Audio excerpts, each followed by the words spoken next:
Hello everyone, ఈరోజు మనం కొర్రల vegetable khichdi చేసుకుందాం. ఇప్పుడు అర గ్లాస్ కొర్రలు మీరు తీసుకుని శుభ్రంగా కడుక్కొని 3 గంటల ముందు నానబెట్టుకోవాలి. నేను ఇక్కడ ఉల్లిపాయలు, క్యాప్సికమ్, టొమాటో, క్యారెట్, అల్లం వెల్లుల్లి పేస్ట్, కర్రీ లీవ్స్ తీసుకున్నాను. మీరు ఇష్టం వచ్చిన వెజిటేబుల్స్ కూడా యాడ్ చేసుకోవచ్చు. ఈ వెజిటేబుల్స్ మీరు శుభ్రంగా కట్ చేసుకుని పక్కకు పెట్టుకోండి. దాని తర్వాత మనం ఒక బౌల్ మెంతాకుల్ని కట్ చేసి పక్కన పెట్టుకున్నాం.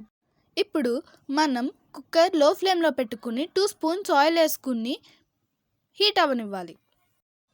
ముందుగా కట్ చేసుకున్న ఉల్లిపాయ ముక్కలు వేసి వేయించుకోవాలి. మెంతికూర ఆకులు కూడా వేసుకుని బాగా కలుపుకోవాలి.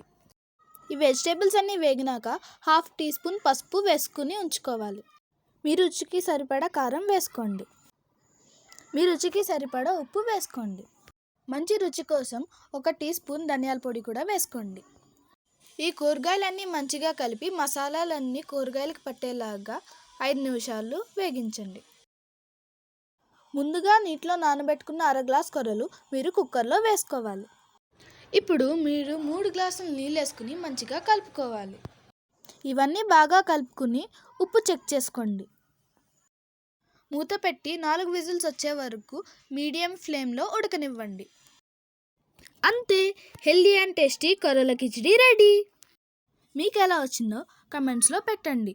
మరియు మీకు ఈ వీడియో సహాయపడిందంటే లైక్, షేర్ అండ్ సబ్స్క్రైబ్ చేసుకోండి. ఇలాంటి కంటెంట్స్ ఎక్కువ రావడానికి.